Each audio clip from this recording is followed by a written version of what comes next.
हम अपराधी जन्म की नक्सिक भरा विकार, मैं पापी दुख भंजना, अवगुण भरा अपार। संत सदगुरु कबीर साहब की वचन है। हम लोग इस सरजमी पर पाप के दलदल से हम लोग आए हैं।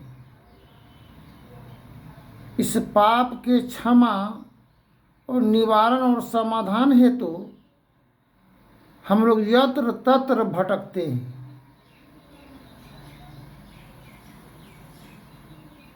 पाप पुण्य ये दो बीज है, एक वृक्ष के समान है। जब पाप की बीज बोते हैं तो वह भी वृक्ष बढ़ता है, और पुण्य का बीज जब बोते हैं तो वह भी बढ़ता है। जहाँ दया वहाँ धर्म है, जहाँ क्षमा वहाँ प्रभु आप। जहाँ दया वहाँ धर्म, जहाँ धर्म वहाँ पाप। अब हम लोगों को इस जगह समझने की बात जरूरत है। हम धर्म करेंगे तो पाप क्यों होगा?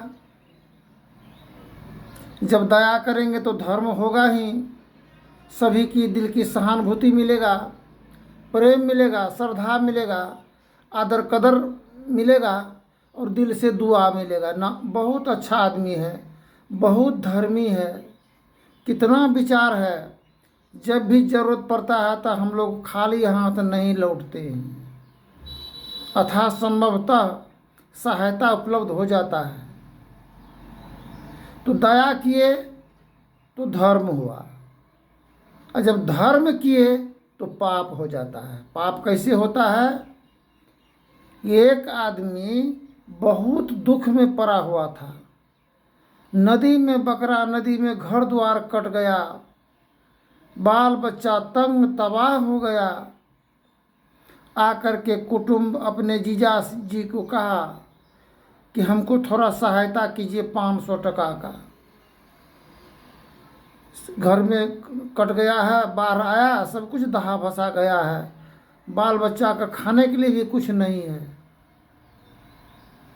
तो जीजा जी सोचे, वह धर्मी थे, संत थे, दयावान थे।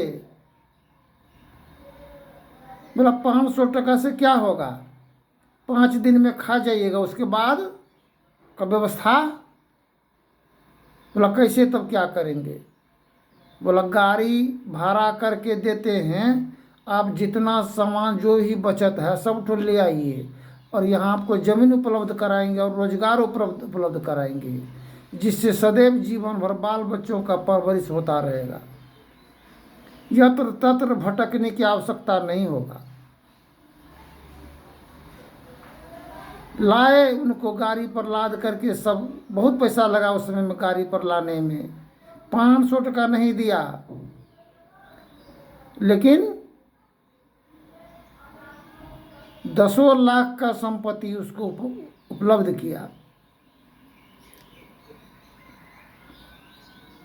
तो जब कर दिया उसको, आस्ते आस्ते आस्ते आस्ते एक आदमी को जीवन को निर्माण करने में, बनाने में, जिस प्रकार भवन को निर्माण करने में समय लगता है, ठीक इसी प्रकार एक जीवन को सतमार्ग और सतबुद्धि और सतज्ञान देने में बहुत समय लगता है। जिसको पूर्व जन्म का पुण्य का फल और बीज है, पुण्य का बचा हुआ शेष, उसको उपलब्धि प्राप्त हो जाता है। किंतु जिसके पूर्व जन्म का पाप है ग्रसित जीवन में, उसको कितनहु धर्म का से दिया जाए, वह उपलब्धि उतना नहीं हो सकता है। वह पुनर्जन्म की प्रारब्ध की पाप कर्मों में ये पुण्य क्षय होता चला जाता है। ठीक इसी प्रकार उपलब्ध किए, सहायता किए, और उनके सहायता से नित्य प्रतिदिन मांस, मछली, अंडा, मुर्गा का सेवन करता था और गांव समाज परिवार में तहलका और कोलाहल मचा करके रख दिया। और जो श्रीमान लाए, बसाए, सहायता किए, उनको एक को गौत बाकी नहीं रखा, जीना हराम कर दिया। सोचा मन में, हम तो धर्म किए थे, आज इस प्रकार की दुर्गति का सामना क्यों करना पड़ रहा है। संजोग बस ऐसा हुआ कि दोनों व्यक्ति मिलकर के चले गए अपना जीजाजी को मारने के लिए। जीजाजी नौकर चाकर सभी थे, बाल बच्चा सभी, आगे आकर के बैठ गया। बोला, आप लोग आए हैं मारने के लिए, अपना अभिलाषा पूर्ण कर लीजिए। हम पाप किए हैं, क्योंकि खीर बनाया जाए और गोबर में मिला दिया जाए, कहे खाओ, क्या खाएगा। ये तो हम स्वयं इस अपना धर्म को हम पाप में डाल दिए हैं, अब तो बदबू तो हमको सामना करना ही पड़ेगा। बैठ गया, बोला मारिए। और भी आदमी चढ़ाने बढ़ाने वाला था सब कोई। मनुष्य तो सब हैं, मनुष्य में है भेद। कोई मनुष्य हैं, कोई है परेत। तो परेत सब बगल अगल में था, मार करवाने वाला, बवाल खड़ा करवाने वाला, चुगली करने वाला। कितना तो मर हर भी गया। चुगली सबसे बड़ा पाप होता है। एक चुगली से बसाया हुआ घर उजड़ जाता है, और एक सहानुभूति से उजड़ा हुआ घर भी बस जाता है। सहानुभूति उस प्रकार की शीतल छाँव है जो इंसान व्याकुल मन को शांत कर देता है। इसलिए संत मता बिनु गति नहीं, सुनो सकल दे कान, जो चाहे उद्धार को बनो संतान। एक आदमी बोल रहा था कल ही कि देखिए, हम बहुत दिन वनवास, 14 वर्ष वनवास में रहे हैं। 14 वर्ष हम लोग वनवास, कौन वनवास में रहे।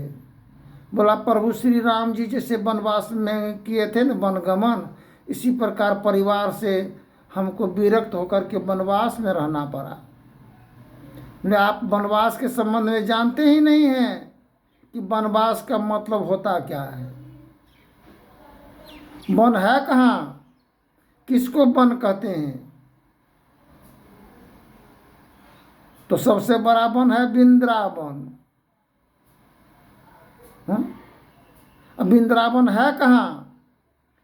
जब शादी विवाह करके लाते हैं परिवार में, जब उसके जीवन में हम प्रवेश करते हैं, जब माता पिता भाई बंधु जब बिछड़ जाता है, छूट जाता है, तो वही होता है वनवास। उस वन में इतना जहरीला विष है, विषधर जानवर बसता है। इस वन में, जीवन रूपी वृंदावन में, जब पुरुष इस स्त्री रूपी वृंदावन में जब प्रवेश कर जाता है, तो वहाँ उस सभी अत्याचारी राक्षस से मुकाबला करते करते कोई तो उसी अंतर वन में ही दम तोड़ देता है, और कोई प्रभु श्री राम के समान उस वन में जितने राक्षसों का संहार किए, इसलिए उनका नाम हुआ प्रभु श्री राम। हम लोग मानव जब उस स्त्री रूपी वृंदावन में जब हम लोग वनवास में जब जाते हैं, तो 14 वर्ष, तो बात सही ही बोला कि 14 साल तक, जब तक उसका मन का हाहाकार और तबाही घमंड गर्व जब तक चकनाचूर होकर के पीसा नहीं चला जाता है, तब तक उससे बाहर निकलना मुश्किल है। सदगुरु कबीर साहब की वाणी है, चलती चक्की देखकर दिया कबीरा रोय, 2 पाटन की बीच में साबित बचा न कोई।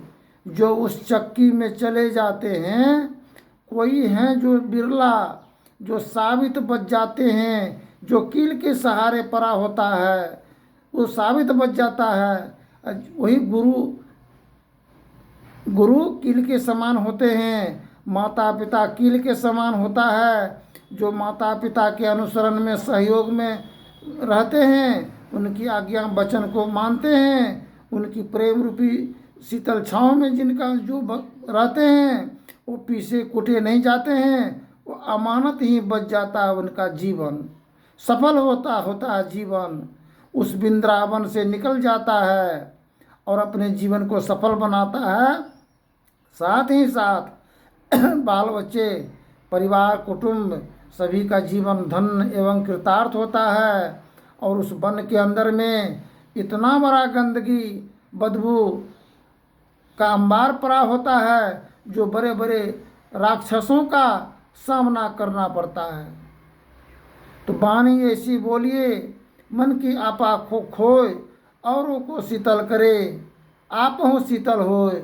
जो उस वन में रत्नाकर की समान प्रवेश करता है, उनको राक्षसी विचार हो जाता है। केवल एक ही मात्र मन के अंदर से उभर कर के सामने बात विचार आता है, मारो तो काटो, उसको बर्बाद कर दो, उसको तबाह कर दो।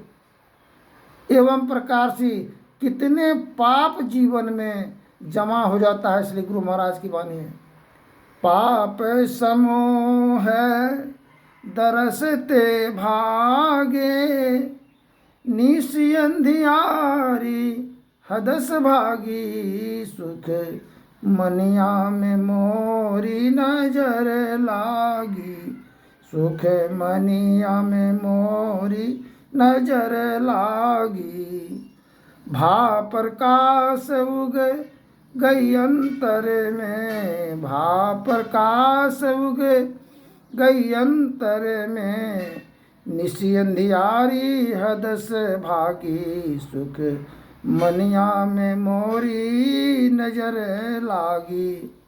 गुरु परिपक्व कर देता है जीवन को। जिस प्रकार कुम्हार का बना हुआ घड़ा पका देने पर पक जाता है, पानी रख सकते हैं उसमें, किंतु कच्चा घड़ा में पानी नहीं रख सकते हैं। इसलिए जीवन को परिपक्व बना देते हैं। और ये दाह और ताप का में जो दीक्षा लेते हैं, हर प्रकार की चौतरफा कठिनाइयों का सामना करना पड़ता है।